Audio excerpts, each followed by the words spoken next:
তো good morning সকলকে। তো আজকে হচ্ছে সোমবার, যেহেতু আমি সোমবারে মহাদেবের পুজো করি। আর আজকে না হচ্ছিল প্রচণ্ড ঝড় বৃষ্টি, যার জন্য আমি গ্যাসে আমাকে রান্না করতে হলো ভোগটা। আর এটা আমি তোমাদেরকে ইশারায় বলছি যে এখানে আমি গোবিন্দভোগ চাল নিয়েছিলাম, ঘি দিয়ে চালটা মেখে রেখে দিয়েছি। দেখো এখানে কিশমিশ ভিজিয়ে রেখেছি, কাজু ভিজিয়ে রেখেছি, কারণ আমি গোবিন্দভোগ চাল দিয়ে আজকে ভগবানকে একটু পায়েস রান্না করে দেবো। তো দেখো আমি ওই সাইডে একটু ঘি দিয়ে নিচ্ছি, কারণ ওই সাইডে দেবো হচ্ছে কাজু, কিছু কাজু দিয়ে একটু ভাজু ভাজু করে নেব। আর এখানে আমি দুধের মধ্যে দিয়েছি এলাচ। আর এটা এখানে না একদমই লিকুইড দুধ ছিল না, মানে একদমই গরুর দুধটা পাইনি। আর এখানে ছিল হচ্ছে গুঁড়ো দুধ, প্যাকেটের দুধ ছিল। আর দেখো আমি কাজুটা ভেজে নিয়েছি ঘিতে। তো কেউ না জাজ করো না, এই গ্যাসটা না আমাদের না, ঠিক আছে? মানে যে ওভেনটা, এটা হচ্ছে আমার বড় ননদের, ও কলকাতায় যখন থাকতো তখন এর একটু জং টং পড়ে গেছে। তো দুধটা যখন একটু উতরে উতরে আসলো, আমি তখন চালটা দিয়ে দিচ্ছি। তো এখানে তো আমি ভগবানের প্রসাদ রান্না করছি, যার জন্য আমি মুখেও দিতে পারবো না, মানে খেয়েও বুঝতেও পারবো না যে এটাতে লবণ হয়েছে না কি, বুঝতেই পারবো না।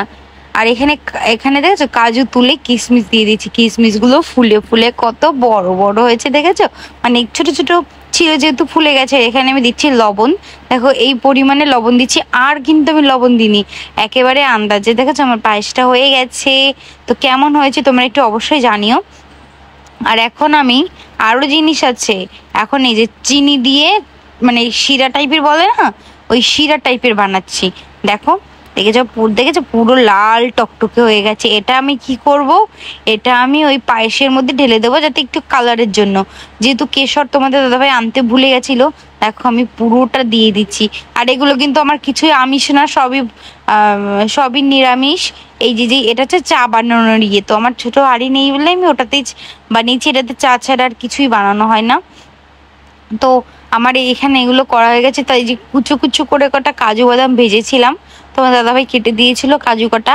আর এ কটা ঘি দিয়ে ভেজে, ভালো সুন্দর করে ভেজে এখন উপর দিয়ে দিচ্ছি। আর আরেকটু দিয়ে দিচ্ছি ঘি। মানে সত্যি বলছি, ভগবানের প্রসাদটা এত সুন্দর লেগেছিল না, যেহেতু সবার ভাগে একটু একটু করে পড়েছে। তো দেখো, আর এত পরিমাণে বৃষ্টি হচ্ছে, তাই তোমাদের দাদাভাই বলছে আসো ছাতা নিয়ে যাই। আমি বললাম ঠিক আছে তাহলে তুমি চলো। আর এত জোরে বৃষ্টি হচ্ছিল যে ভিজে যাচ্ছিলাম আমি। তোমরা হয়তো বুঝতে পারছো কিনা আমি বলতে পারবো না, কিন্তু এত পরিমাণে বৃষ্টি হচ্ছে, সে আমি ওকে বলছি ঠিক আছে থাক।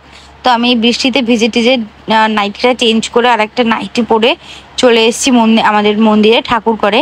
তো আমি জলগুলো একটু মেপে মেপে নিচ্ছি। তো এই দেখো আমার ছোট্ট একটা রাজপ্রাসাদ, যেটাকে বলতে পারো আমার ভগবানের ঘর এটা।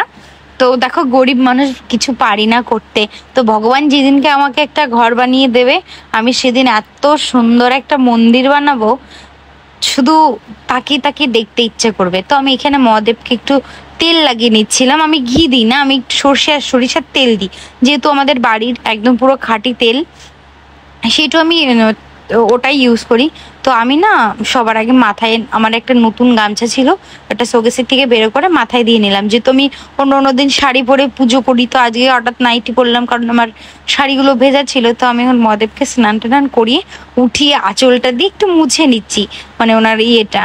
তা এবার দিচ্ছি জলের মধ্যে, যে জলটা আমি তুলে রেখেছিলাম, এটা কিন্তু ঠাকুরেরই বাটি, এটার মধ্যে একটু গঙ্গা জল দিয়ে বেলপাতা দিয়ে চারি সাইডে একটু ছিটিয়ে দিচ্ছি।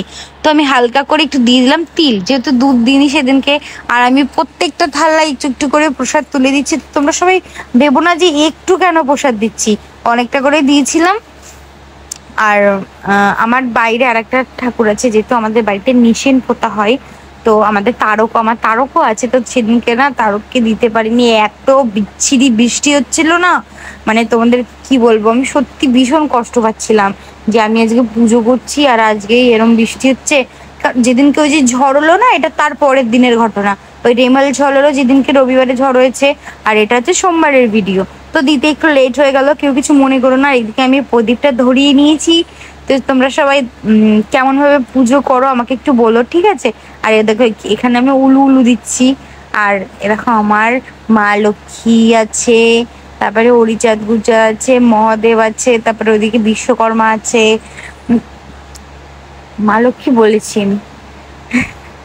তো এখানে আমি জলটা ঢেলে দিয়ে ঢালবো এখন। দেখো যেহেতু আমি নিচেই নিয়ে ঢালছিলাম, তোমাদের মনের ইচ্ছা তোমরা একটু পূরণ করে নিও। হ্যাঁ, আমি তো আমার মনের ইচ্ছাটা পূরণ করে নিয়েছি। আর সবসময় তোমাদেরকে বলি তো তোমরা সবাই আমার পাশে থেকে, তো আমি তোমাদের দাদাভাইকে ডাকছিলাম যে আসো তোমাকে একটা প্রণাম করে দিই। যেটা